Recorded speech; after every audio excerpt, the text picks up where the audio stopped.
बिस्मिल्लाहिर्रहमानिर्रहीम, अस्सलाम वालेकुम। कैसे हैं आप लोग सब? उम्मीद करती हूँ आप लोग सब खैर खैरियत से होंगे, हंस रहे होंगे, मुस्कुरा रहे होंगे। अल्लाह पाक आप सबको इसी तरह हंसता मुस्कुराता रखे, आमीन सुमा आमीन। नाजरीन, ये है मेरी वो दिल से दुआ जो डेली आप लोगों के लिए लेकर आती हूँ, क्योंकि दिल से जो दुआ निकलती है, बात निकलती है, वो असर रखती है। मैं हूँ आप लोगों की होस्ट, आपकी दोस्त, आप सब की फेवरेट कहकश फैसल, और आप लोग मुलायजा फरमा रहे हैं आपका फेवरेट मॉर्निंग शो जिसका नाम मुस्कुराती सुबह।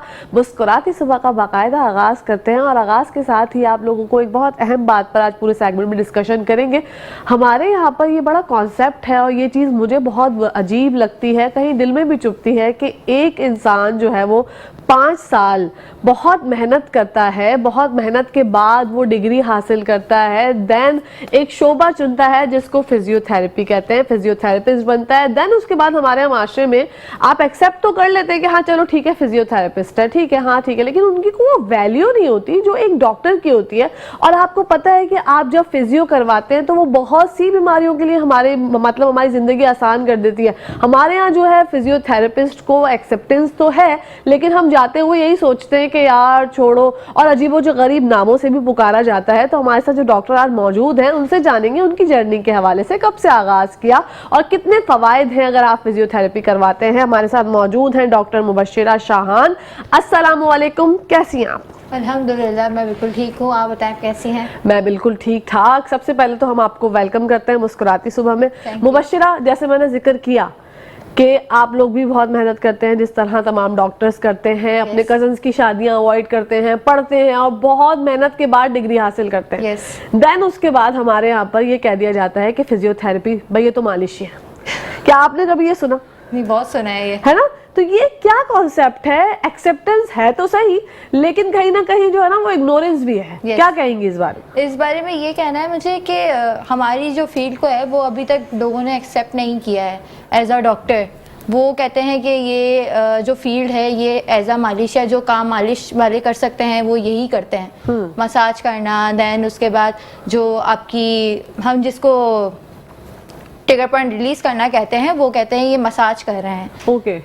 तो वो डिफरेंट, हमारी जो लैंग्वेज में हम पूरी 5 साल उसको पढ़ते हैं, उसके बाद उसकी पेपर की तैयारी, देन उसके बाद वो पूरी एक जर्नी होती है जिसके लिए हम मेहनत करते हैं, पर वो एंड में आके लोग कह देते हैं कि ये एक मालिशिया है। और कितना दिल दुखता होगा ना उसके बाद। यस। अच्छा, मुझे बताओ किस तरह से हम फायदा उठा सकते हैं, मतलब अगर हम फिजियोथेरेपी जो है वो क्या क्या मसाइल हमारी जिंदगी में आए तो हम करवा सकते हैं और इससे फायदा उठा सकते हैं? बहुत सारी जो प्रॉब्लम्स हैं जो कि एक एज में आके लोग फेस करते हैं, जैसे कि हड्डियों के दर्द होते हैं, फट्टों का दर्द होता है, बहुत सारे ऐसे प्रॉब्लम्स हैं जो आपको ज़रूरी नहीं है कि आपके एज फैक्टर के साथ साथ हो। आप जो नॉर्मल एज के लोग जो हैं, जो 20, 25, 30 के जो एज के लोग हैं, उनको भी ये प्रॉब्लम स्टार्ट हो जाती हैं। तो इसको रिकवर करने के लिए physiotherapy is the best cure. ठीक है। और जॉइंट पेन्स के हवाले से भी मुझे बताइएगा कि उसमें भी फिजियोथेरेपी काम करती है? बहुत करती है, जैसे कि हमारी नी के पेन के लिए, शोल्डर पेन के लिए, frozen shoulder, cervical pain, spine pain, इस सब के पेन के लिए फिजियोथेरेपी बहुत इम्पॉर्टेंट है। अच्छा, तो ये जो मतलब प्रोसीजर होता है, इसका पूरा ट्रीटमेंट होता है, लोग इसलिए भी थोड़ा कतराते हैं और घबराते हैं और नहीं आते एक फिजियोथेरेपी के पास, थेरेपिस्ट के पास, क्योंकि वो ये कहते हैं कि भाई बहुत लिंगर ऑन होता है, बहुत टाइम लगता है, स्लो प्रोसेस है। इस पे आप क्या कहेंगी? इसका प्रोसेस स्लो है, मैं मानती हूँ इसका प्रोसेस स्लो है, पर टाइम टेकन तो है, पर सही होता है। कि जैसे कि हम स्टार्टिंग में ये पेशेंट को बोलते ज़रूर हैं कि कोई पेशेंट हमारे पास मिसाल के तौर पे नी का कोई पेशेंट आता है, तो नी के पेशेंट जो आते हैं तो वो इस वजह से आते हैं क्योंकि नी ऑस्टियोआर्थराइटिस आजकल बहुत कॉमन है। ठीक है। इतना कॉमन है, लोगों को जैसे एज बढ़ती जाती है तो आपकी जो नीज होती हैं वो उनका कार्टिलेज ख़त्म होता जाता है। कार्टिलेज ख़त्म होने की वजह से वो बोन्स जो होती हैं वो आपस में टकराती हैं, देन उसके बाद फ्रिक्शन होती है, तो यहाँ फ्रिक्शन की वजह से वो ज़ख्म होते हैं। जब वो चलते हैं तो फिर वो तकलीफ होना शुरू हो जाती है। तो हम लोग क्या करते हैं, उसका सबसे पहले तो स्टार्ट करते हैं उनकी जो मसल को रिलैक्स करना स्टार्ट करते हैं। अब पहले दिन ही आके एक्सरसाइज करवाना स्टार्ट कर देंगे पेशेंट को तो वो और ज़्यादा पेन होता है। तो इसलिए जब हम स्टार्टिंग करते हैं तो पहले हम मशीन से उनका ट्रीटमेंट स्टार्ट करते हैं, देन उसके बाद सारी चीज़ों पे आते हैं, एक्सरसाइज और ये सारी चीज़ें उनको फिर घर के लिए भी बताते हैं कि आप एक्सरसाइज घर पे भी किया करें। ठीक है, जब एक पेशेंट आपके पास आता है तो तमाम हिस्ट्री वगैरह आप उससे सब पहले हिस्ट्री मालूम लेते हैं, करते हैं? सारी हिस्ट्री लेते हैं। जैसे एक डॉक्टर लेता है, एमबीबीएस डॉक्टर, सारी हिस्ट्री लेने के बाद जो मेडिसिन देते हैं, हम मेडिसिन नहीं देते, हम मेडिसिन बहुत जैसे कोई पेन किलर वगैरह दे रहे हों तो वो थोड़ी देर बाद देते हैं। बिकॉज अगर आपको बहुत ज़्यादा पेन है और आपका पेन नहीं जा रहा है एक्सरसाइज के बाद भी, तो आपको कहते हैं कि आप प्लीज़ एक पेन किलर लेकर रात को सो जाएगा, ये उससे आपको आराम आएगा। ठीक है, ठीक है, तो वो हमारी ट्रीटमेंट्स होती है, हमारे पास मशीन होती है, मोडालिटीज़ होती हैं और एक्सरसाइज के थ्रू और क्या नाम है मैनुअल थेरेपी होती है जो हम हाथ से करते हैं। तो वो सारी चीज़ें करके देन उसके बाद ये सारा ट्रीटमेंट होता है। काफ़ी होता है, मतलब एक सेशन 45 मिनट्स का होता है हमारा। ओके। और पेशेंट जो है वो कितना ज़्यादा रिलैक्स फील करता है एक सेशन के बाद ही? एक सेशन के बाद, जैसे कि फर्स्ट सेशन के बाद थोड़ा मसल को रिलैक्स करके करते हैं तो जाहिर सी बात है आपको आराम मिलेगा ही मिलेगा, क्योंकि हम एक ट्रीटमेंट एक मोडालिटी यूज़ नहीं करते। इसके साथ जैसे कि मैं आपको 2-3 चीज़ों के नाम बताती हूँ। टेंस हम यूज़ करते हैं। टेंस ऐसे एक छोटी सी मशीन होती है, उसके अंदर वो मसल को, मतलब टेंस का फुल फॉर्म है ट्रांसक्यूटेनियस इलेक्ट्रिकल नर्व स्टिमुलेटर, वो मसल्स और नर्व को स्टिमुलेट करता है, तो इसलिए आपको आराम मिलता है। उसके साथ हीटिंग बेड अप्लाई किया जाता है मसल्स को रिलैक्स करने के लिए। हाँ, जैसे कि मिसाल के तौर पे किसी को, कोई पेशेंट हमारे पास आता है और उसकी स्वेलिंग होती है, स्वेलिंग के साथ उसको पेन है, तो हम हीटिंग उस पर यूज़ नहीं करेंगे। ओह, उस पर हम कोल्ड पैक यूज़ करेंगे, बिकॉज वो हीटिंग, अगर हम स्वेलिंग पे भी हीटिंग यूज़ करेंगे तो वो हीटिंग को, स्वेलिंग को बढ़ा देगी हीटिंग। ठीक है, तो कोल्ड पैक यूज़ करेंगे ताकि ठंडे से वो हीटिंग स्वेलिंग को कम करे। ठीक है। और अगर किसी को कोई इंजरी हो जाती है, कोई एक्सीडेंट हो जाता है, देन उसके बाद वो अंडर ऑब्जर्वेशन है हॉस्पिटल में ही, तब भी फिजियोथेरेपी बहुत काम आती है? तब भी फिजियोथेरेपी बहुत काम आती है। बिकॉज जैसे कि किसी का कोई शोल्डर, फ्रोजन शोल्डर फ्रैक्चर हुआ है, ठीक है, अब फ्रैक्चर हो गया शोल्डर, तो उसके बाद जब आपका प्लास्टर ओपन होता है तो मूवमेंट के लिए सबसे पहले आपको फिजियोथेरेपिस्ट के पास ही जाना चाहिए। बहुत सारे ऐसे लोग हैं जो कि नहीं जाते, 2-2, 3-3 साल अपना कंधा, अपना हाथ, अपना पाँव लेके बैठे रहते हैं कि नहीं क्या करना है, फिजियोथेरेपिस्ट क्या करेगा। नहीं, ये चीज़ गलत है। ठीक है। अच्छा, ट्रीटमेंट में जो है वो सिर्फ या एक्सरसाइजेस ही बताते हैं, थेरेपी बताते हैं, या उसके अलावा मेडिसिन का भी इस्तेमाल बताते मैं हैं? आपको बता रही हूँ ना कि मेडिसिन हम उस टाइम पे बताते हैं कि जब आपको बहुत ज़्यादा पेन हो रहा हो और आपको रात में जैसे कि पेन की वजह से नींद नहीं आ रही होती है, तो तब जाके बताते हैं कि आप एक पेन किलर लेके सो जाएगा, इससे आपको आराम आ जाएगा, आपके मसल्स रिलैक्स रहेंगे। वैसे हम कोशिश करते हैं कि हम अपना ट्रीटमेंट जो है वो अपने थेरेपी के से ही करें। ठीक है। और लोगों में इतनी अवेयरनेस आ चुकी है, अभी अवेयर है? अभी है, थोड़े लोगों में आ चुकी है अवेयरनेस के फिजियोथेरेपिस्ट से कंसल्ट करते हैं। जैसे कोई पेशेंट्स होते हैं, लाइक हमारा जो लोअर मिडिल क्लास है उनमें थोड़ी अभी नहीं है, middle class and higher class वो लोग थोड़े प्रेफर करते हैं कि फिजियोथेरेपिस्ट को दिखाएं। ठीक है। और ये प्रोसीजर एक्सपेंसिव होता है फिजियोथेरेपी के पास? अगर हम जाते हैं फिजियोथेरेपिस्ट के पास तो ये एक्सपेंसिव होता है कि एक सेशन आपने लिया? एक सेशन मोस्टली कराची में तो 500 to 600 एक सेशन होता है, तो इतना कोई कॉस्टली है नहीं। हाँ, अगर कोई होम पैकेज लेता है या फिर उससे रहता है तो वो 1500 1600 तक चला जाता है। ठीक है, क्योंकि जो थेरेपिस्ट है वो आपके घर जाके ट्रीटमेंट करता है अपनी मोडालिटीज़ लेके, तो इसलिए थोड़े से प्राइस वो जो होते हैं वो बढ़ जाते हैं। ठीक है। अच्छा, मतलब नॉर्मल प्राइस है 500 to 600 इस। हाँ, ये तो बहुत मिनिमम अमाउंट है। और एक्सपेंसिव उनको इसलिए लगता होगा कि सेशंस थोड़े ज्यादा हो जाते हैं। सेशन ज्यादा होते हैं क्योंकि पर डे के हिसाब से अगर 600 कोई ले रहा है तो वो अगर 10 दिन भी कर रहा है तो 600 को आप 10 डेज से वो मल्टीप्लाई कर देते हैं, वो फिर बनता है, पूरा पैकेज बन जाता है। फिर हम क्या करते हैं, वो पूरे पैकेज में डिवाइड कर देते हैं। जैसे किसी को बहुत ज़्यादा नीड होती है ज़्यादा ट्रीटमेंट की, तो वो 10 डेज 15 डेज 20 डेज का हमारे पास वो बना हुआ होता है पैकेजेस, तो वो उस पर वो करते हैं, उनको दे देते हैं कि आप इस पैकेज पे आप करवा लें, आपको इतना ही टाइम लगेगा। ठीक है। मुबशरा, मुझे बताइए कि आपके पास और बहुत सी फील्ड सी जाने के लिए आपने ये क्यों चुना कि मैं फिजियोथेरेपिस्ट ही बनूंगी? मैंने ये चूज़ इसलिए किया बिकॉज मेरी मदर को नी ऑस्टियोआर्थराइटिस था बहुत टाइम से, तो मैं चाहती थी कि मैं कुछ करूं उनके लिए, तो उनका ट्रीटमेंट करूं, ये उनको सही करूं। तो खैर आपको पता ही है, घर की मुर्गी दाल बराबर, तो वही मेरी मदर भी कहाँ कराती है ना, वो करवा अभी भी नहीं करवाती, कम करवाती है, मैं बहुत ज़्यादा उनके पीछे लग जाऊँ तो वो करवाती हैं।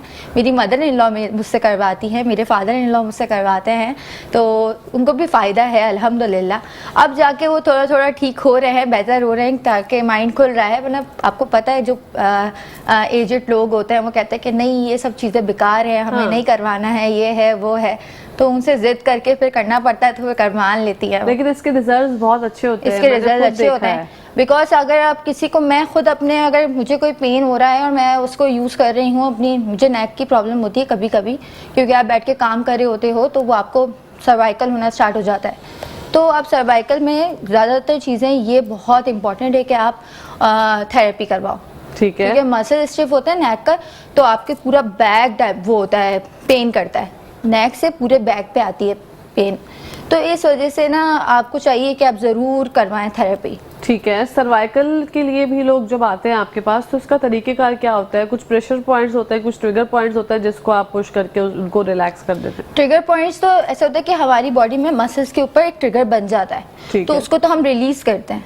ठीक है। है। प्रेशर पॉइंट्स को ऐसा होता है कि जैसे कि हमारे सर्वाइकल पे कोई पेशेंट आ रहा है तो हम उनको ये करेंगे, पहले तो मसल्स को रिलैक्स करेंगे फॉर मोडालिटीज़, हम मोडालिटीज़ लगाएंगे, देन उसके बाद हीटिंग बेड यूज़ करके उसके ऊपर फिर उसको रिलैक्स करेंगे मसल्स के, फिर उसके बाद हम उस पर मसाज या फिर थेरेपी, वो एक्सरसाइज मैनुअल थेरेपी वगैरह करते हैं ताकि मसल जो है वो रिलैक्स रहे। उनको एक्सरसाइज घर के लिए बताते हैं कि आप ये एक्सरसाइज घर पे कर सकती हैं या कर सकते हैं।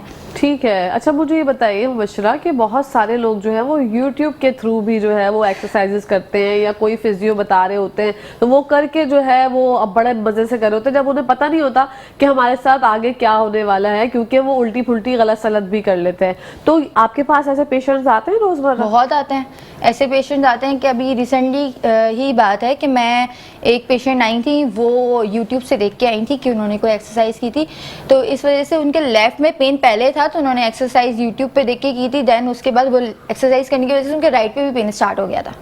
Oh my God. क्योंकि उन्होंने एक्सरसाइज में ऐसा होता है कि आपको स्ट्रेचिंग वगैरह भी बताते हैं। अब एक थेरेपिस्ट का बताने का तरीका, खुद करवाने का तरीका और यूट्यूब पे देख के आप खुद कर रहे हो, वो अलग होता है, डिफरेंट है दोनों चीज़ों में, दोनों बातों में डिफरेंस है। अब वो उन्होंने क्या किया, उन्होंने वो थेरेपी की, उन्होंने स्ट्रेच किया, स्ट्रेच करके लेफ्ट को राइट से स्ट्रेच करना था, उन्होंने राइट को लेफ्ट से स्ट्रेच कर दिया। Oh my God. तो इस वजह से उनके लेफ्ट में भी पेन था, फिर राइट में भी पेन था। तो ये जो चीज़ थी वो ज़्यादा बहुत सॉइलिंग, राइट पे तो सॉइलिंग स्टार्ट हो गई थी उनके। ओफो, और फिर उसको टाइम लगा होगा सही बहुत होने ज़्यादा में? टाइम लगा था, कम से कम 1 मंथ लगा था उसको सही होने में। देखिए ना, सोशल मीडिया के जहाँ फवायद है वहाँ नुकसान भी बहुत है। और हमारे यहाँ पे तो हम हर चीज जो है सोशल मीडिया पे फॉलो कर रहे होते हैं, चाहे वो क्रीम्स हो, चाहे वो एक्सरसाइजेज हो। ये तो जिसका काम होता है ना, जैसे बड़े बूढ़े हमारे कहते हैं कि जिसका काम उसी को साजे, वो वाली कहानी है कि थोड़े पैसे या थोड़ा टाइम जो है आप एक अच्छे डॉक्टर के पास जाएं, एक अच्छे फिजियोथेरेपिस्ट के पास जाएं, उनको जाके अपना मसला बताएं, तो वो आपकी मदद कर सकते हैं। जो आप खुद से अपने ऊपर अप्लाई करना शुरू कर देते हैं ना, उसके बाद बहुत से मसाइल होते हैं। अच्छा, सर्वाइकल पेन का आपने जिक्र किया, मैंने कुछ ऐसे मरीज भी देखे हैं जैसे ब्लड प्रेशर की वजह से जो है उनकी दिमाग की नस जो है वो फट गई, देन उसके बाद क्लाउड्स जम गए, उनके जो दिमाग में था कुछ बातें जो है वो याद रह गई, कुछ बातें जो है वो भूल गए। लेकिन उसके लिए भी जो एक हिस्सा जो है पैरालाइज हुआ, फिजियोथेरेपिस्ट ने क्या किरदार अदा किया था। मेरे एक रिलेटिव थे, उनका मैंने देखा कि उन्होंने इतना ज़बरदस्त किरदार अदा किया कि वो विद इन 3 मंथ्स में उनका जो पैरालाइज हुआ था पोर्शन, मतलब हाफ बॉडी उनकी पैरालाइज थी, वो अल्हम्दुलिल्लाह रिकवर होने लगे।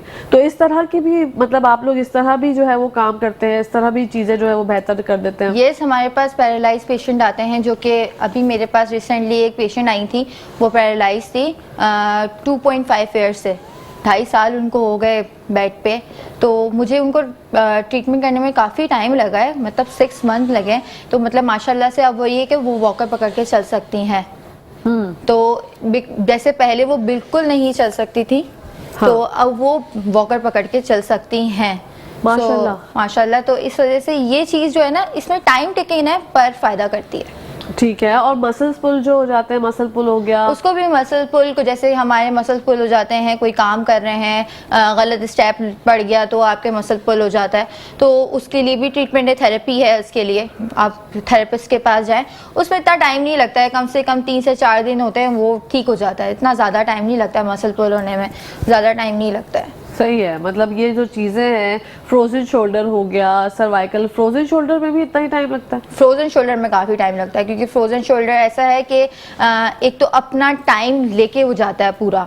जैसे कि उसका एक टाइम होता है, अगर आप थेरेपी करा रहे हैं साथ साथ तो वो 15 to 20 डेज लेगा ट्रीटमेंट के साथ, और अगर नहीं वो लेता तो कम से कम 1 month to 2 months लगेंगे उसको जाने में। अच्छा, लोगों को ये निशानदेही करने में ही बहुत टाइम निकल जाता है कि ये फ्रोजन शोल्डर है। Yes. वो जब तक पता चलता है कि ये फ्रोजन शोल्डर है, जब तक बहुत देर हो जाती है। तो इसकी अलामत क्या होती है डॉक्टर साहबा, आप बताना चाहेंगी नाज़रीन? जी, फ्रोजन शोल्डर की सबसे अलामत ये होती है कि आपका हाथ जो है वो ऊपर की तरफ इतना जल्दी मूव नहीं कर रहा होता है, हम जैसे हाथ आराम से उठा सकें नहीं, बैक पे नहीं जा रहा होता है कि आप बैक पे अपना हाथ कर लें, बैक पे नहीं जाता, आपके पेन होता है, यहाँ पे ज़्यादा पेन स्टार्ट हो जाता है। ओके। तो ये चीज़ की ये मेन जो सिम्टम्स हैं फ्रोजन शोल्डर के, यहाँ पे ये पूरी ऐसे कुछ लोगों के यहाँ स्वेलिंग स्टार्ट हो जाती है फ्रोजन शोल्डर में, और ये पूरा स्टिफ हो जाता है।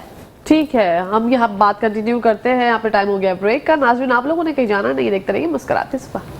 जी नाज़रीन, welcome back to the show. आप लोग देख रहे हैं आपका फेवरेट मॉर्निंग शो जिसका नाम मुस्कुराते सुबह। बढ़ते हैं डॉक्टर मुबशरा की जानिब। डॉक्टर मुबशरा, मुझे बताइएगा, जो शाटिका का पेन कहते हैं, जिसको अर्कुन निसा कहते हैं, जो मैंने सुना है, अल्लाह माफ़ करे, कि वो कहते हैं लोग कि किसी दुश्मन को भी ना हो ये दर्द, ये पेन इतना तकलीफ दे होता है। और मैं भी ये दुआ करती हूँ कि जो मेरे नाज़रीन मुझे देख रहे हैं किसी को भी ये पेन ना हो, लेकिन जो लोग इससे जिसको भुगतते हैं, जो इससे जूझते हैं, उन्हीं को पता है कि कितनी तकलीफ दे होती है। तो मुझे बताइएगा, जो दर्द होता है ये भी रिलीज हो जाता है? शाटिका का पेन अर्कुन निसा फिजियोथेरेपी के थ्रू? यस, ये होता है रिलीज। बेसिकली जो शाटिका होता है वो इस वजह से होता है, लोगों को ज़्यादातर ये फीमेल्स में ये ज़्यादा होता है, क्योंकि हमारी जो पाकिस्तान की ख़वातीन हैं तो वो क्या करती हैं, वो एहतियात तो करती नहीं है, काम कर रही होती हैं, पाँव नर्व जो है वो कंप्रेस होने की वजह से ही आपको शाटिका का पेन स्टार्ट हो जाता है। बेसिकली शैटिक नर्व होती है एक, जो कंप्रेस हो जाती है बैक से लेकर, बिल्कुल बैक, हमारी back of spine left right side से, और लेके वो बिल्कुल फुट तक आपके पास आ रही होती है, तो वो कंप्रेस हो जाती है, इस वजह से आपको वो पेन स्टार्ट हो जाता है। ठीक है, तो इसकी अलामत क्या होती है? मतलब कमर से लेके नीचे पैर तक दर्द आता है? कमर से लेके नीचे पैर तक आपको पेन आ रहा होगा, आपका पाँव उठने में, स्ट्रेट करने में आपको तकलीफ आ रही होगी, आपको बिल्कुल ना टिगलिंग वाला पेन होता है, चुभने वाला। ओके। कभी कभी पाँव में नमनेस स्टार्ट हो जाती है कि आप पाँव ज़मीन पे नहीं रख सकते, स्वेलिंग स्टार्ट हो जाती है आपके फुट पर, फिंगर्स पे, तो ये ज़्यादा सारे अलामात होते हैं इस पर। ठीक है। अच्छा, कुछ शुगर पेशेंट्स भी होते हैं जिनके हाथ पैर सुन्न हो जाते हैं, उन्हें फील ही नहीं होता कि हमारे पैर में चप्पल है भी या नहीं, सैंडल है भी या नहीं, उसके लिए भी काम करती है फिजियोथेरेपी? शुगर पेशेंट, जैसे कि शुगर पेशेंट की ये नमनेस वगैरह होती है, नहीं, हम उनकी थेरेपी नहीं करते, हम उनको बता देंगे कि आप इसकी ये एक्सरसाइज वगैरह करें। ठीक है। क्योंकि वैसे ही शुगर पेशेंट की जो नमनेस है उस पर कोई मशीन वगैरह हम नहीं लगाते, हम उनके लिए ये बता देते हैं कि आप इसके वो करें, एक्सरसाइज करें, ये एक्सरसाइज अपने फुट के लिए करें, अपने फिंगर के लिए करें। हमारे पास बॉल्स होती हैं, वो बॉल उनको आप दे सकते हैं कि आप इस बॉल से आप इसको प्रेस करें, आपका ये जो नमनेस है वो ख़त्म होगी। ये सारी चीज़ें होती हैं फिजियोथेरेपी में। ठीक है। सीपी चाइल्ड के हवाले से जानना चाहूँगी, बच्चे जो कि बिल्कुल भी नहीं हिलजुल पाते और उनको ये कहते हैं कि वो बेचारे ज़िंदगी ऐसी गुजारे होते हैं जैसे ज़िंदा लाश होती है, और उनकी ज़िंदगी में कोई होप नहीं होती, वो क्योंकि बिल्कुल भी मूव नहीं कर पाते। तो क्या बीइंग अ फिजियोथेरेपिस्ट आप बताना चाहेंगी कि उन लोगों के लिए भी फ़ायदा होता है? यस, उन लोगों के भी फ़ायदा होता है। जैसे कि कोई सीपी चाइल्ड हमारे पास आता है, तो वैसे सीपी चाइल्ड में काफ़ी टाइप्स होती हैं। ठीक है। एक टाइप नहीं होती है। हम पहले तो पेशेंट बच्चे को चेक करते हैं कि कौन सी टाइप का सीपी है इसे। ओके। देन उसके बाद उसका ट्रीटमेंट स्टार्ट होता है। जैसे कि हमारे पास सीपी में 4 टाइप्स होती हैं, स्पास्टिक होती है, डिस्काइनेटिक होती है, टेक्सिया होती है, ये सारी टाइप्स हमारे पास मौजूद हैं। देन उसके बाद उसका ट्रीटमेंट स्टार्ट होता है। टाइम लगता है, बच्चों में तो बहुत टाइम लगता है। सीपी चाइल्ड में कम से कम आप ये नहीं कह सकते, उन पेरेंट्स को ये नहीं बता सकते कि इनको 1 महीना लगेगा, 2 महीना लगेगा, कितना टाइम लग सकता है ये फिजियोथेरेपिस्ट कहेगा कि हमें खुद भी नहीं पता। कि ये जब इनके ऊपर डिपेंड करता है, ये खुद इनके व्हील पावर पे कब तक ये काम करते हैं और कब ये स्टार्ट होते हैं इनका चलना फिरना, पर हो जाता है, ठीक हो जाता है बच्चा। ठीक है। जैसे कि हर चीज पे विल पावर काम करता है, इसमें भी विल पावर की बहुत ज्यादा जरूरत होती है। पर वो बच्चे बहुत स्ट्रांग होते हैं, जब ये बच्चे बड़े होते हैं तो ये बच्चे होते भी बहुत स्ट्रांग हैं। ये नॉर्मल चाइल्ड से ज़्यादा स्ट्रांग होते हैं, ये ख़ुद को संभालना सीख चुके होते हैं, तो ये ख़ुद को स्ट्रांग करना जानते हैं कि हमें किस तरह से आगे चलना है। बिल्कुल। और जो हमारे घर के बुजुर्ग हजरात होते हैं उनको क्या क्या मसाइल हो सकते हैं जो वो आपके पास आएँ? बहुत सारे मसाइल हैं, जैसे कि नी आर्थराइटिस है, लोअर बैक पेन है, सर्वाइकल है, फ्रोजन शोल्डर है, और क्या नाम है, शैटिका है। ये सारी चीज़ें हैं जिसकी वजह से जो बुजुर्ग खातून या ख़वातीन और ये सारी चीज़ें आती है हमारे पास आती हैं। अच्छा, पेशेंट्स जो है वो मर्द हजरात ज़्यादा आते हैं बुजुर्गों में या ख़वातीन का रेशो ज़्यादा? ख़वातीन ज़्यादा, ख़वातीन का रेशो ज़्यादा है। अब फीमेल थेरेपिस्ट के पास ख़वातीन ज़्यादा आती हैं, मेल थेरेपिस्ट के पास जो मर्द हज़रात हैं वो ज़्यादा आते हैं। ठीक है, लेकिन मुझे ये लगता है कि हमारी ख़वातीन जो है ना वो कहीं ना कहीं क्योंकि अपनी ज़िंदगियों में इतनी मशगूल होती हैं, अपनी ज़िंदगी बच्चों के नाम वक्फ कर देती हैं, एक ज़िंदगी का एक अहम पार्ट शौहर के नाम कर देती हैं, एक अहम पार्ट जो बच्चों के नाम कर देती हैं और अपनी ज़िंदगी भूल जाती हैं। जब उन्हें याद आता है कि हाँ चले हम भी हैं, हमें भी कुछ ज़िंदगी गुजारनी है, तो जब वो छोटे मोटे मसाइल उनको समझ आते हैं, दैन वो किसी डॉक्टर के पास जाती हैं और पता चलता है कि बहुत ज़्यादा जो है वो मसाइल सामने आने लगे। लेकिन मैं आप पे ये गुजारिश करूँगी अपनी तमाम अम्मियों से, खालाओं से, मामियों से, चाचियों से कि प्लीज अगर ऐसा कुछ है, आपकी जिंदगी में कोई प्रॉब्लम है, घुटने में हल्का सा दर्द है, कमर में थोड़ा बहुत दर्द हो रहा है, तो अपने बच्चों से डिस्कस करें। बच्चे लाजमी आपकी बात सुनेंगे और आपको एक अच्छे डॉक्टर के पास लेके जाएंगे, क्योंकि घर में बैठे रहने से जो है ना वो प्रॉब्लम्स और बढ़ती है। कभी कोई केस आपने ऐसा देखा हो कि जो मतलब टाइम जो है उन्होंने बहुत ज्यादा निकाल दिया हो और जिसकी वजह से फिर आपको जो है रिकवरी करवाने में बहुत टाइम लगा हो? बहुत सारे ऐसे केस हमारे पास आते हैं। मैं आपको बता रही हूँ, ख़वातीन में हमारे पास ज़्यादातर केस ही ऐसे आते हैं कि वो आती ही लेट है। कम से कम वो जैसे कि पेन स्टार्ट हुआ तो 4-5 महीने तो वो ये सोचने में निकाल देती हैं कि हमें जाना चाहिए कि नहीं जाना चाहिए। बिल्कुल ठीक है, उसके बाद जब वो सोचती हैं कि हमें जाना चाहिए तो फिर उसके बाद वो कहती हैं कि हम बच्चों से कहें कैसे। हाँ। उसी में वो 6-7 महीने जो है वो निकल जाते हैं। जब हमारे पास वो आती हैं तो वो प्रॉब्लम जो है वो बहुत ज़्यादा बड़ी हो जाती है, तो उसको ट्रीटमेंट करने में बहुत टाइम लग जाता है। मतलब जो 15 दिन का ट्रीटमेंट है वो 1 महीने तक चला जाता है, तो 1 महीने का ट्रीटमेंट है वो 2 महीने तक चला जाता है। बिल्कुल ऐसे ही। और कुछ गलतियां जो है वो हम लोग कर जाते हैं अपने साथ, जैसे कि अभी डॉक्टर मुबशरा ने भी जिक्र किया कि अगर पैर में स्वेलिंग है या किसी भी बॉडी पार्ट में स्वेल हो रहा है आपके, तो आपने जो है वो ठंडे पानी का वाटर बैग जो है वो कोल्ड वाटर बैग लगाना है, ना कि हॉट। आप अगर गर्म पानी का लगा लेंगे ना तो वो जो स्वेलिंग है वो और ज्यादा बढ़ जाएगी। अच्छा, बुढ़ापे में क्योंकि जब बुजुर्ग हो जाते हैं तो अगर कोई हड्डी वगैरह टूट जाए उसके बाद फिर आप लोगों की क्या कारकर्दगी होती है? देखिए, जैसे कोई एज फैक्टर है, अब हड्डी टूट गई, अब हड्डी टूटी है तो उसके साथ उस पर वो लगाया जाएगा फ्रैक्चर पे आपको प्लास्टर किया जाता है। देन प्लास्टर के बाद जो ट्रीटमेंट है वो हमारा होता है। हम ट्रीटमेंट करते हैं मूवमेंट के लिए। कुछ लोगों की हड्डियाँ इतनी वीक हो जाती हैं और स्टिफ हो जाती हैं कि वो काम करना छोड़ देती हैं कि हम एक जगह पे वो स्टिफ हैं, तो फिर हम उनको मूवमेंट करवाते हैं स्लो ताकि वो मूवमेंट में आए। ठीक है। और कुछ लोगों की बोन्स ऐसे होती हैं कि वो बहुत ज़्यादा फ्लेक्सिबल हो जाती हैं आफ्टर फ्रैक्चर, तो उसको कंट्रोल करने के लिए भी ट्रीटमेंट है। ठीक है। अच्छा, मैंने देखा है कि जब ऑपरेशन हो जाता है, सर्जरी हो जाती है, देन मतलब अर्ली मॉर्निंग सुबह ही फिजियोथेरेपिस्ट जो है वो सुबह अपना किरदार अदा करने आते हैं हॉस्पिटल्स में और पेशेंट को ये बात बताते हैं कि आपने अब चलना है। मतलब जो वो डर रहे होते हैं ना, वो डर भी आप लोगों का निकालते हैं और उनको इस बात में मोटिवेट करते हैं कि भाई आप चल सकते हैं, यू कैन डू इट, चलें, ट्राई तो करें, हम हैं आपके पास सहारे के लिए। तो मतलब आप अपनी जानिब से तो बहुत बेहतरीन काम कर रहे हैं लोगों के लिए, लेकिन यहाँ पर ये बात ज़रूरी है कि आपको एक अच्छे फिजियोथेरेपिस्ट की जरूरत होती है। आपकी फील्ड में भी क्वैक्स हैं? यस, बहुत सारे क्वैक्स हैं हमारे उस पे कि जो कि टेक्नीशियन बन के अभी तक है हमारी फील्ड में। हम लोग 5 इयर्स अपनी जर्नी को लेके चलते हैं, उसके बाद 1 साल की हाउस जॉब लेके चलते हैं, और कुछ जो है वो हमारा जैसे ये काम सीख के एक मशीन चलाना is not a big deal. अब एक मशीन मैं आपको सिखा दूं, आपको आ जाएगी वो चलाना, ठीक है। तो वो आप किसी भी क्लिनिक चले जाएं, छोटे मोटे क्लिनिक, तो वहाँ पे वो किसी थेरेपिस्ट के साथ बैठ के काम सीख रहे हैं, उसके बाद अपना ही क्लिनिक खोल के उस पर काम कर रहे हैं एज अ टेक्नीशियन। तो उनके पास डिग्री थोड़ी अवेलेबल है।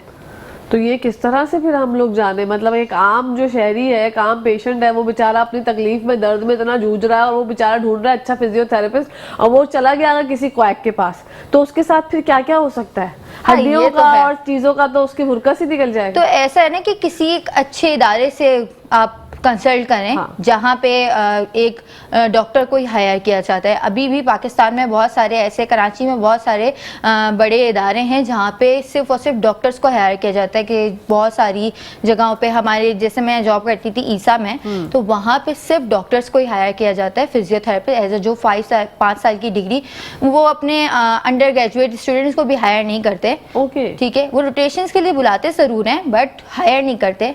वो डॉक्टर जो एक्सपीरियंस वाले डॉक्टर्स हैं उनको ही हायर करते हैं, क्योंकि पेशेंट की बात होती है, किसी की जान की बात होती है, किसी की तकलीफ होती है, तो आप ऐसे किसी पे भी भरोसा तो नहीं कर सकते ना।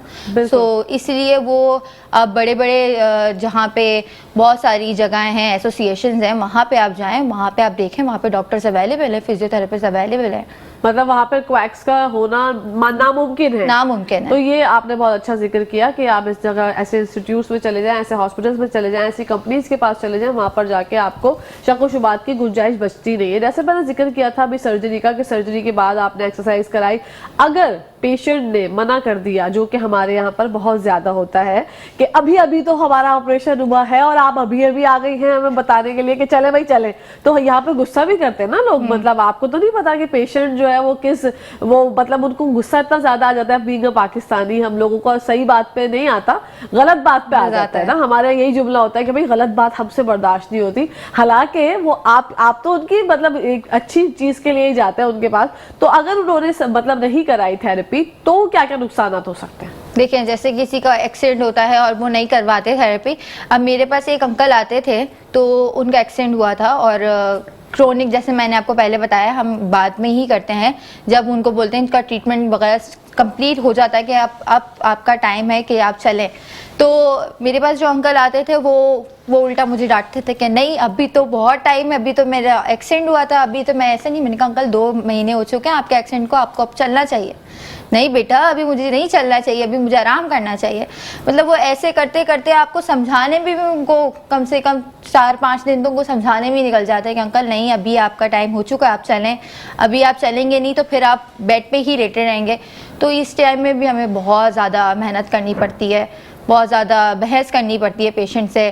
फिर उसके बाद इन दी एंड मान ही जाते हैं कुछ पेशेंट, कुछ नहीं मानते तो फिर उनके घर वालों से डिस्कस करना पड़ता है कि ये नहीं मान रहे हैं। और फिर उसके बाद स्वेलिंग आ जाती है, बहुत से मसाइल आ जाते हैं, और वो उसके साथ जिंदगी गुजारना कबूल करते हैं। वो कहते हैं हाँ ठीक है हम ये कर लेंगे, लेकिन हम एक फिजियोथेरेपिस्ट से थेरेपी नहीं करवाएंगे। अच्छा, अब जैसे सर्वाइकल पेन का जिक्र हो रहा था, फ्रोजन शोल्डर है, सर्वाइकल पेन है, कमर के जो मोरों का दर्द है, बहुत सारे मसाइल होते हैं जिसके लिए आप डॉक्टर के पास जाते हैं, नॉर्मल डॉक्टर के पास जाते हैं, वो आपको मेडिसिन लिख देते हैं। मेडिसिन के बाद भी आप मतलब अगर फर्क नहीं पड़ता तो फिर आपको डॉक्टर सजेस्ट करता है कि आपने एमआरआई करा ली है। एमआरआई जब करवा ली, क्या एमआरआई करवाना सही तरीका है? एमआरआई करा लेना चाहिए? और अगर उसके बाद भी नहीं समझ में आ रहा कि आखिरकार मसला क्या है, तो फिर क्या करें? देखें, जैसे कि मोहरों का दर्द है तो मोहरों के दर्द में डॉक्टर पेन किलर दे देते हैं। अब किसी को मोहरों का दर्द स्टार्ट हुआ है तो पेन किलर दिए, उसके बाद भी वो ठीक नहीं हुआ तो एमआरआई करवाया। एमआरआई के बाद भी वो डॉक्टर, अगर वो ऑर्थोपेडिक सर्जन है, वो आपको ज़रूर कंसल्ट करेगा कि आप फिजियोथेरेपिस्ट को दिखाएं। अगर वो नहीं दिखाते तो फिर आपकी प्रॉब्लम कुछ और होगी। ठीक है, आपको कोई और प्रॉब्लम होगी, आपको नर्व की प्रॉब्लम होगी। नर्व की प्रॉब्लम के लिए भी आप फिजियोथेरेपिस्ट के पास जाते हैं, क्योंकि उसके लिए भी हम, जैसे नर्व कंप्रेस होती है तो हम उस पर काम करते हैं, मसल डैमेज होता है तो हम उस पर काम करते हैं, मोहरों का गैप कम हो जाता है, ज़्यादा हो जाता है, उस पर हम काम करते हैं। ये सारी चीज़ों पर हम काम करते हैं, स्वेलिंग और नमनेस, ट्रिगलिंग्स, इन सब पे हम काम करते हैं। तो ये फिजियोथेरेपिस्ट का एक रोल जो है वो बहुत इंपॉर्टेंट है इस चीज़ पर। ठीक है, तो एमआरआई करा लेनी चाहिए? हाँ, करानी चाहिए, ऐसा नहीं है, कोई प्रॉब्लम नहीं है एमआरआई नहीं करानी चाहिए। डॉक्टर अगर आपको लिख के दे रहा है एमआरआई तो एमआरआई आप कराएं। उसके बाद वो डॉक्टर आपको खुद ही वो थेरेपिस्ट के पास आपको भेजेगा कि आप जाएं और यहाँ इनको दिखाएं, ये चीज़ यही इनसे ही ठीक होगी। अच्छा, लेकिन वही मसला है ना कि आप जो है वो शकू को शुबात में ना पड़े। हमारे यहाँ लोग जो है ना, अगर कोई अच्छा सा महंगा सा टेस्ट डॉक्टर लिख के दे देते हैं ना, तो हमारे दिमाग में यही होता है कि अच्छा इनको अपना ही कुछ करना होगा, इनकी उनसे सेटिंग होगी, इन्होंने हमें इतना महंगा टेस्ट लिख दिया, हम तो नहीं करा रहे भाई एमआरआई। हाँ, MRI भी वैसे आजकल बहुत महंगा हुआ है, मतलब 14 to 15,000 तो MRI के हैं सिर्फ बहुत ज्यादा। ओनली। तो अगर कोई डॉक्टर किसी ऑर्थोपेडिक सर्जन कोई किसी को लिख के देता है या न्यूरोलॉजिस्ट लिख के देते हैं, तो वो ये कहते हैं कि इनका ज़रूर हॉस्पिटल से कॉन्ट्रैक्ट होगा। तो जब भी इन्होंने हमें ये लिख के अरे दिया, ऐसी ऐसी बातें करते हैं पाकिस्तानी कि मैं तो कभी कभी अगर मैं सुन रही हूँ, मैं कहीं बैठी हूँ तो मैं सुनती हूँ, मेरा दिमाग गोल घूम जाता है कि यार कहाँ से लॉजिक लाते हैं ये लोग। वो कहते हैं ना कौन है ये लोग, कहाँ से आते हैं ये लोग। भाई बहुत ही उम्दा बातें करते हैं कि हमसे डाइजेस्ट ही नहीं हो पाती। आप कोई भी डाइजेस्टिव गोली ले लें लेकिन वो बात डाइजेस्ट नहीं होती कि भाई ये आखिरकार हो क्या रहा है। अच्छा, जैसे नस पे नस चढ़ जाना, जो हमारे आम बातों में लोग बैठे हुए होते हैं और नस पे नस चढ़ गए और बड़ी जोर से चीख निकलती है कि अब ये सही हो जाएगी, या लोग कहते हैं बाइटा आ जाना पैर के अंदर, ये क्या मसाइल होते हैं और इसको किस तरह से ट्रीट करते हैं आप लोग? ये देखिए, ये तो एक नॉर्मल चीज़ है, बहुत आसानी से ये हल हो जाती है। अब इसके अंदर ये तो है कि लोग जो होते हैं ना वो बहुत ज़्यादा पैनिक हो जाते हैं। अब किसी के नस पे नस चढ़ी है, अगर मुझे भी नहीं पता है ना, मेरी भी नस पे नस चढ़ी है तो मैं भी पैनिक होकर उछलने लग जाऊंगी या कुछ करने लग जाऊंगी। नहीं, सबसे चीज़ तो अपनी जिस पाँव पे आपके ये नस पे नस चढ़ी है तो उसको आप रिलैक्स रहने दें थोड़ी देर के लिए। कोई 5 मिनट्स होते हैं मुश्किल से, ठीक है, वो खुद ब खुद वो ठीक हो जाती है। नस मतलब ये होते हैं हमारी फुट की जो नर्व्स हैं वो एक पे एक चढ़ जाती है, इसलिए आपको टिगलिंग और नमनेस होना स्टार्ट हो जाती है। तो जब ये आप वो जो जिनके ये होता है वो पैनिक हो जाती है कि ये पता नहीं क्या हो गया अचानक से हमारे, तो इससे ये कोई प्रॉब्लम की बात नहीं है, ये होता है, ये बहुत सारे लोगों के साथ होता है, ये बच्चों के साथ हो जाता है, सबके साथ होता है, ऐसा कोई इशू नहीं है। और अगर किसी को हो गया तो आप बता सकती है कोई तरीका कि आसानी से ये सही बस इस पर रिलैक्स होकर आप बैठे, इसमें कोई वो नहीं है, रिलैक्स होकर बैठे, जिस पाँव पे हुआ है जिस हाथ पे हुआ है उसको आप रिलैक्स पाँव पे जमीन पे रख लें ताकि वो थोड़ी देर वो रिलैक्स रहेगा, वो ठीक हो जाएगा। हाँ, उस पर ये ना करें उछलना कूदना स्टार्ट करते हैं कि ये हो गया, फिर वो प्रॉब्लम फिर बढ़ती है। फिर वो कहते हैं कि उस नर्व से फिर हमारी बॉडी में बहुत सारी नर्व्स हैं जिसकी वजह से कुछ डैमेज होने का खतरा होता है, कुछ दूसरी नर्व एक दूसरे पर चढ़ जाने का खतरा होता है। तो ये चीज़ नहीं करनी चाहिए, आप रिलैक्स होकर थोड़ी देर उसको छोड़ दें, रिलैक्स बैठ जाए। और बाज लोग ये भी करते हैं कि जब पैर सुन हो जाता है ना, तो वो सुन जब पैर हो गया उसके बाद सुन होने के बाद भी उसको छोड़ते नहीं, फौरन से खड़े हो जाते हैं ना, मतलब कि हमें कुछ ना कुछ करना है, ये सुन कैसे हो गया, इसको जल्दी से ठीक करना है। देन उसके बाद भी बहुत सारे मसाइल होते हैं। अगर अल्लाह ना करे सुन पैर आपका मुड़ गया या उसके अंदर कोई फ्रैक्चर हो गया तो उसके बाद तो फिर तबाही है। वो तो है कि अगर सुन पे उसमें भी यही चीज़ है कि अगर आपके सुन है तो आप उसको रिलैक्स छोड़ दें तो 5-6 मिनट का उसका काम होता है, वो ठीक हो जाता है। अगर आप उस पर उछल रहे हैं कूद रहे हैं, वो नहीं, पाकिस्तानी मतलब हमारे उसमें तो यही है ना कि कुछ भी कोई प्रॉब्लम वो फौरन के फौरन वो हल हो जाए, मतलब उसको सेकंड ना लगे, वो ठीक हो जाए। तो बस वो क्या करते हैं, लोग क्या करते हैं, उस पर उछलते हैं कूदते हैं, वो पाँव मुड़ जाता है, कुछ के वो फ्रैक्चर हो जाते हैं क्योंकि नम होता है ना। अब हड्डी भी नम हुई हुई है और आपके मसल्स भी नम हुए हैं, अब आपको पता नहीं है कि आप उस पर कर रहे हैं, मूवमेंट आप गलत कर रहे हैं तो आपकी बोन में आपको माइनर फ्रैक्चर हो सकता है या फिर कुछ ऐसा हो सकता है। पर लोग कर रहे होते हैं, वो हो जाता है तो फिर बाद में पता चलता है, फिर प्लास्टर और फिर वो सारा प्रोसेस चलता है। फिर कभी कभी एक छोटी चीज भी जो है ना वो बड़े नुकसान का सबब बन जाती है। इसीलिए कहते हैं कि दिमाग को जो है ना वो 24 घंटे अपने हाजिर रखें, कोई भी चीज अपने ऊपर हावी ना करें। पैगाम क्या देना चाहेंगी डॉक्टर मुबश्शिरा? पैगाम मैं ये देना चाहूँगी कि आप लोग घर में ना बैठें, फिजियोथेरेपिस्ट को दिखाएं। अगर ऐसा कोई प्रॉब्लम होता है तो आप उसका इंतज़ार ना करें कि हमें ये ठीक हो जाएगा ठीक हो जाएगा ठीक हो जाएगा। खुद से कोई चीज़ ठीक नहीं होती है, उसके लिए सारे डॉक्टर्स हैं, फिजियोथेरेपिस्ट हैं। आप किसी फिजियोथेरेपिस्ट के पास नहीं जाते पहले तो आप किसी डॉक्टर के पास जाएं, वो डॉक्टर आपको खुद फिजियोथेरेपिस्ट के पास रेफ़र करेंगे, ठीक है। देन उसके बाद जाके आपको वो पूरा ट्रीटमेंट होगा, आप इंशाल्लाह ठीक हो जाएंगे। ऐसा नहीं है कि आप घर में बैठ के तो कोई ठीक नहीं होता। बिल्कुल। और फ्रोजन शोल्डर है, सर्वाइकल पेन है, शार्टिका का पेन, अर्कुनिसा जिसको हम कहते हैं, मतलब बहुत सारे ऐसे दर्द हैं और दर्दों का ही मुझे लगता है आजकल ज़माना है। कोई पाकिस्तानी ऐसा नहीं है जिसको जो है वो जिस्म में बॉडी पार्ट में कहीं ना कहीं कोई ना कोई दर्द ना हो। दिल के दर्द की बात नहीं कर रही मैं, जो आपके दूसरे आज़ाओं में दर्द होता है उसकी मैं बात कर रही हूँ। दिल में तो खैर बहुत सारे दर्द हैं जो हम लेके घूम रहे हैं। अल्लाह पाक हम सब के लिए आसानी वाला मामला कर दे। डॉक्टर मुबश्शिरा आपका बहुत बहुत शुक्रिया, आपने अपने बिजी स्केड्यूल में से हमारे लिए टाइम निकाला। इंशाल्लाह जिंदगी नहीं तो फिर आपसे मुलाकात हो इंशाल्लाह। Thank you. नाज़रीन, यहाँ पर टाइम हो गया है एक अच्छी खुशखबरी आप लोगों को सुनाने का। आप लोगों को लेकर जाएंगे आरजे मॉल में और करवाएंगे वहाँ की सैर, देखेंगे आज वहाँ पर क्या क्या हो रहा है। हमारे साथ रहिएगा। अभी लेते हैं ब्रेक, लेकिन कहीं जाएगा मत, देखते रहिए मुस्कुराती सुबह।